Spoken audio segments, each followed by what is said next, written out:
Bienvenidos a la primera sesión de la mañana. Espero que vengáis con café.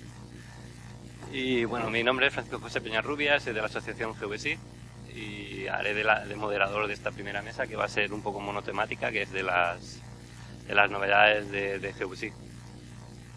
Para presentarlo, pues tenemos a Mario Carrera, que es responsable de difusión internacional y de formación, y Trotamundos empedernido.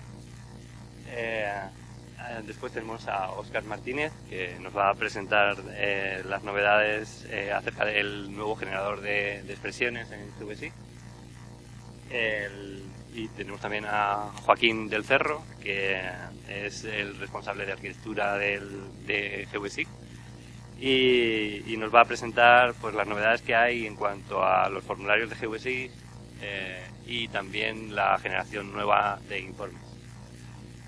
Más o menos tendremos unos 20 minutos por ponente y las preguntas las dejamos hasta al final. Esperamos terminar más o menos sobre las 11. No hay catering, así que a las 11 pues cerramos y vamos para abajo a la cafetería, supongo, ¿no?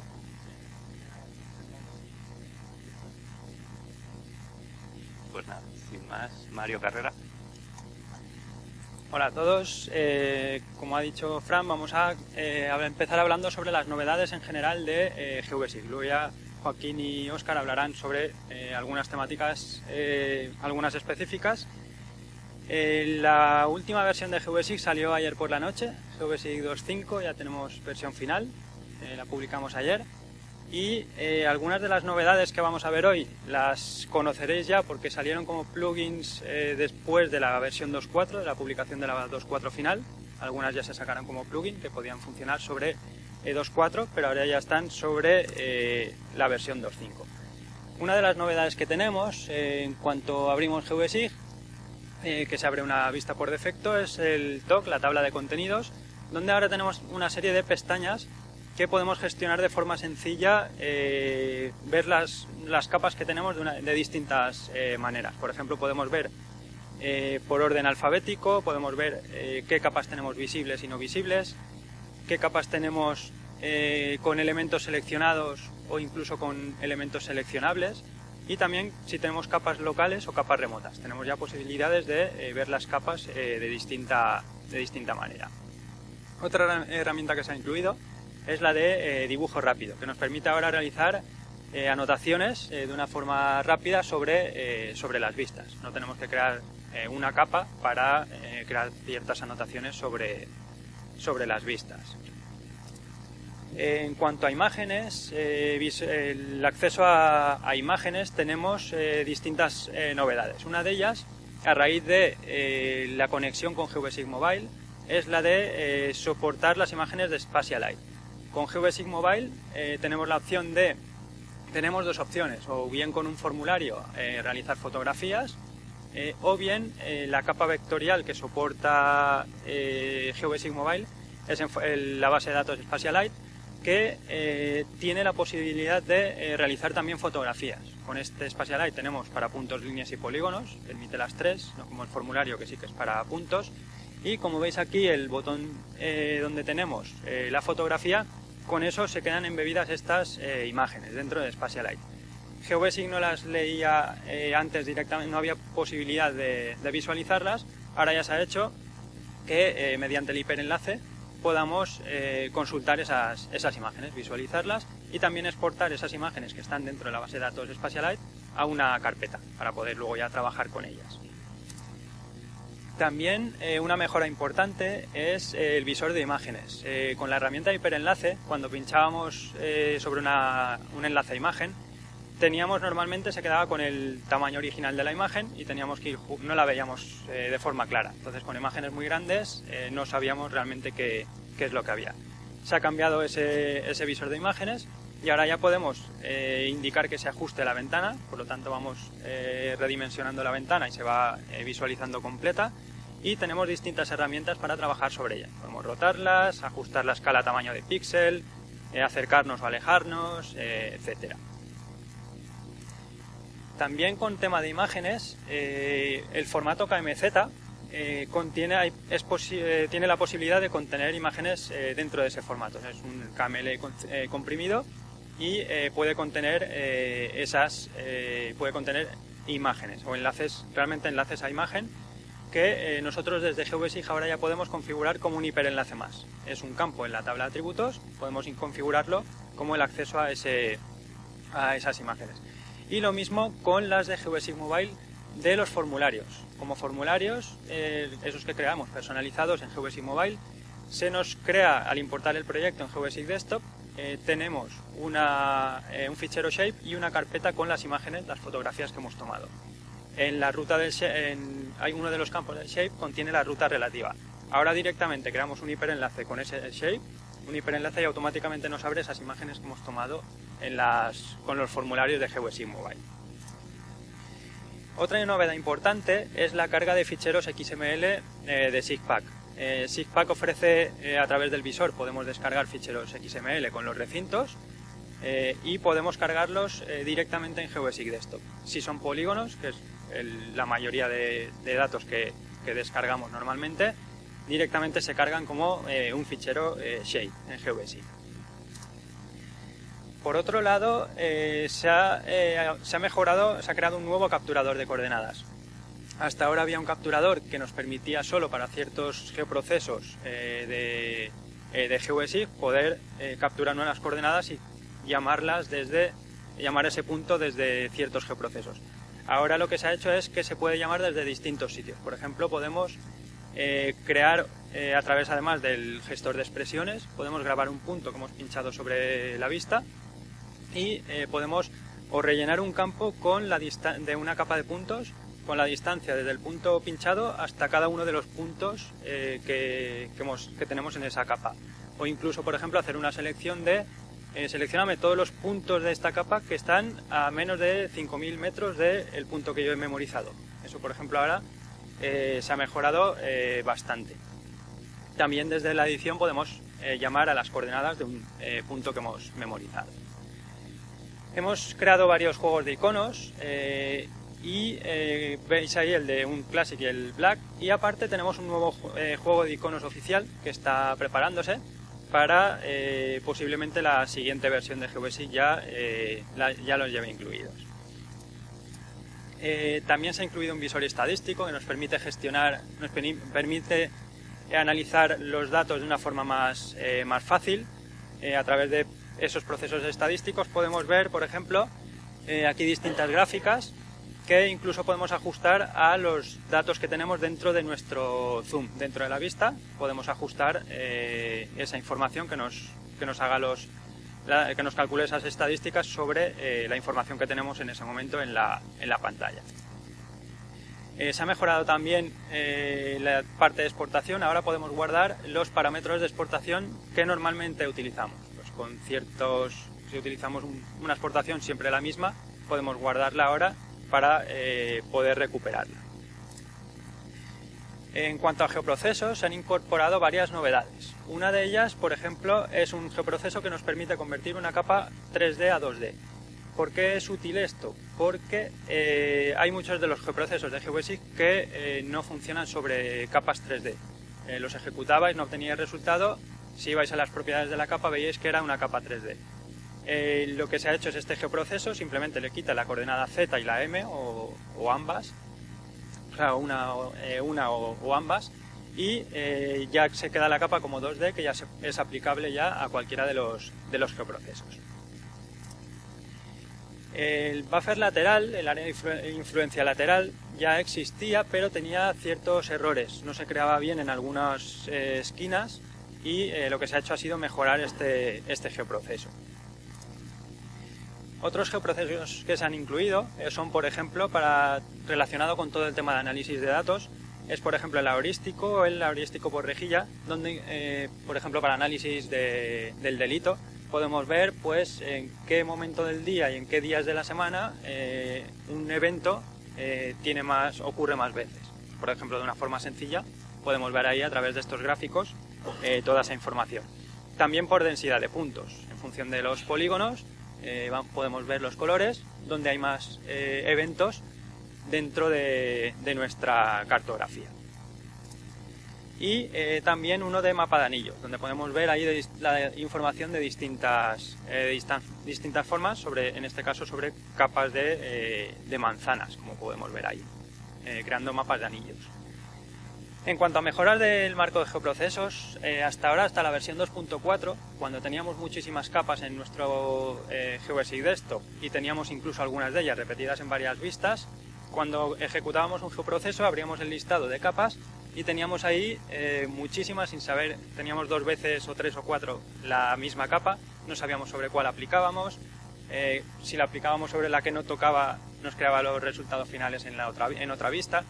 Lo que se ha mejorado es que se ha incluido ahora en qué vista están, el tipo de geometría que es esa capa, puntos, líneas o polígonos, y además si tienen elementos seleccionados o no. En amarillo, si tiene esa capa, elementos seleccionados, porque muchos de los geoprocesos trabajan si tenemos seleccionados, trabajan solo sobre ellos. Si no tenemos ninguno seleccionado, trabaja sobre toda la capa. Pues ahí tenemos esa información que nos permite ver claramente esas capas.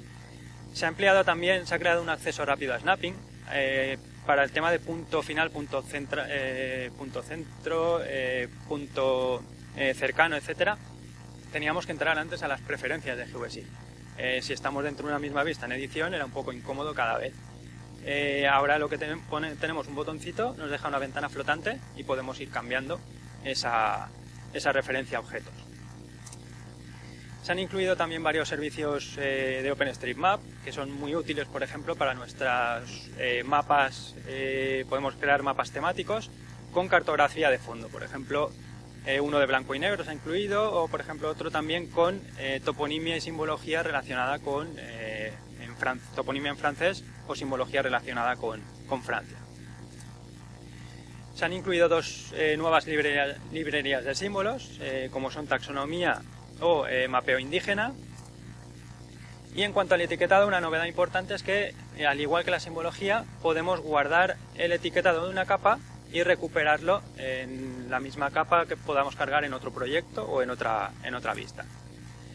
La parte de informes casi que la voy a dejar para después para Óscar. Se ha agregado, porque da para otra presentación más, es la que va a dar Óscar después. Se ha creado un nuevo diseñador de informes que vais a ver luego en detalle. Aquí a unas capturas. En cuanto a consulta múltiple, podemos ahora obtener la información de distintas capas. Pinchando sobre un punto podemos crear un informe, una consulta sobre todos los registros que están de las distintas capas que tenemos en ese punto. En cuanto al contenido tema de tablas, tenemos varias mejoras. Una de ellas es que podemos seleccionar, hasta ahora teníamos selección de duplicados, pero nos seleccionaba todos los duplicados. En ocasiones se quiere que nos deje uno de ellos, el primero, sin seleccionar. Es un caso útil. Ahora se ha incorporado también esta opción. Y una novedad también es que tenemos el conteo de duplicados. Lo que nos hace es, nos crea una nueva tabla en función de un campo que elijamos y nos dice el número de valores de cada valor distinto que tenemos. Por ejemplo, en un campo de comarcas, pues cada comarca cuántos municipios puede tener en una capa de municipios.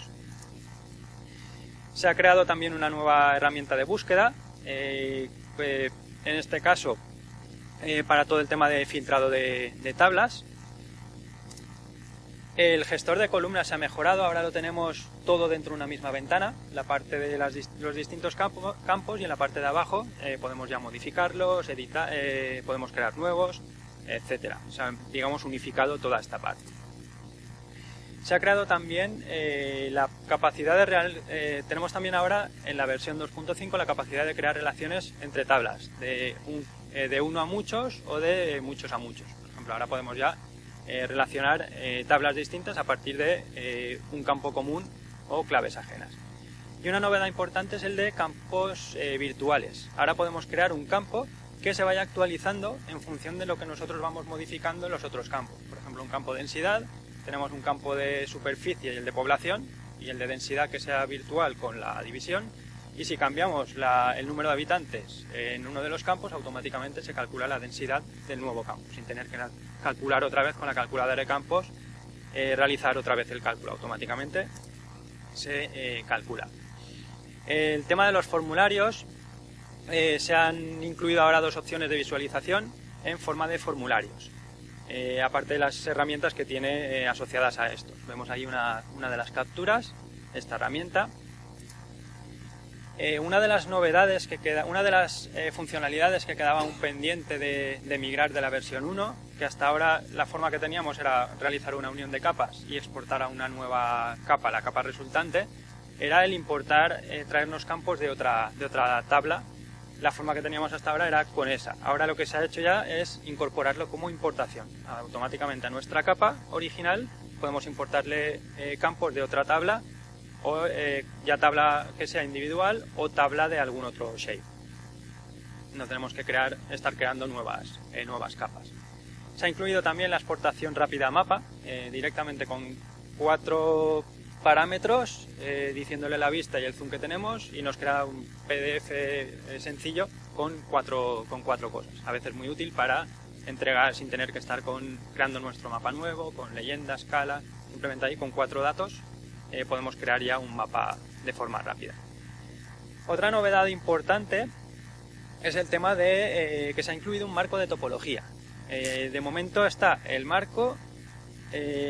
Inicialmente se incorporó este marco sin reglas topológicas, pero en las últimas semanas, a raíz también de una beca de Google Summer of Code, se han incluido varios conjuntos de reglas. Por ejemplo, veis ahí algunas de ellas.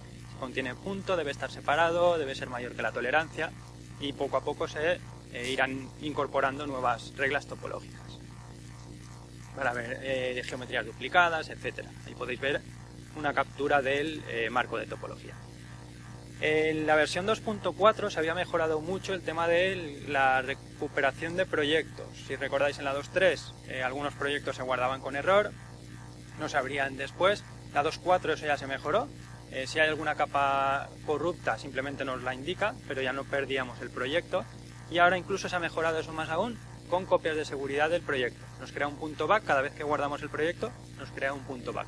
Por lo tanto ya no va mejorando muchísimo el tema del guardado de proyectos.